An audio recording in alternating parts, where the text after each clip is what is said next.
in order to ensure to its people a life with dignity. Food security is a priority in India. For this, focus is both on ensuring food availability in sufficient quantity and ensuring accessibility at affordable prices to the people.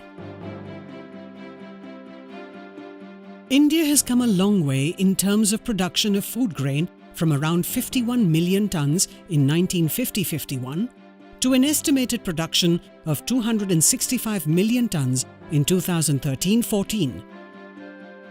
A five-fold increase, going beyond self-reliance to generate surplus.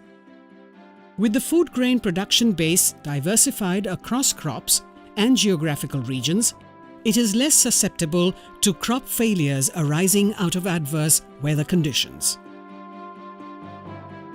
The government has enacted the historic National Food Security Act 2013 to address the issue of accessibility to the vast population.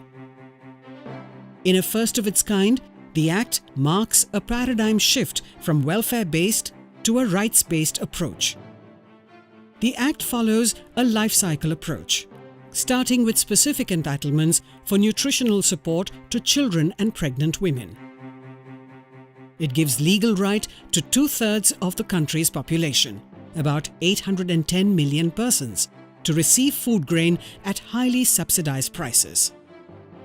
The coverage has been delinked from the official poverty estimates and is vast enough to include all the vulnerable sections of society.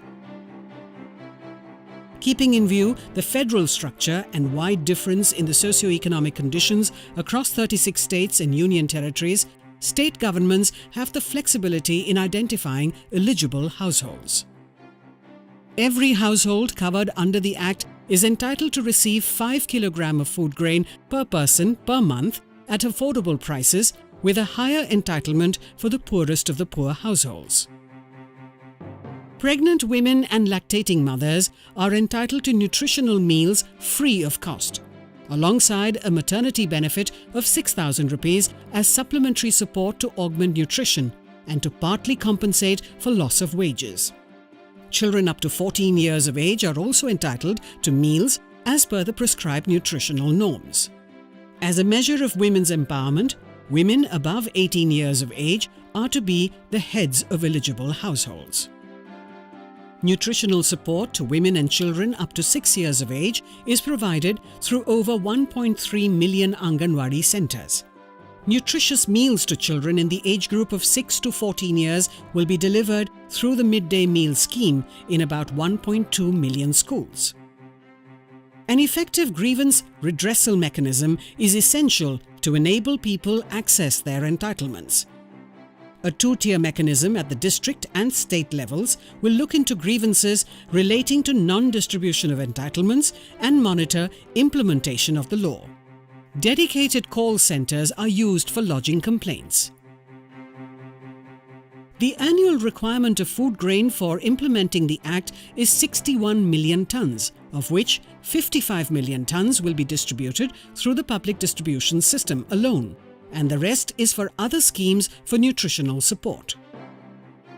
A well-established institutional mechanism evolved over a period of time exists for delivery of entitlements under the public distribution system, aided by a wide and geographically diversified network of agencies across the country. More than 14,000 purchase centers are engaged in the procurement of food grain from the farmers.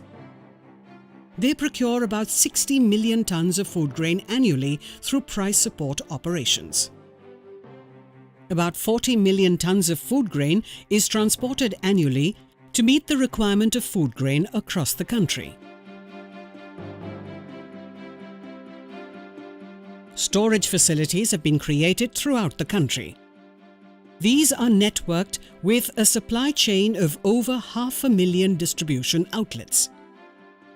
Involvement of people's institutions such as local bodies, cooperatives and women's self-help groups in running these outlets is encouraged.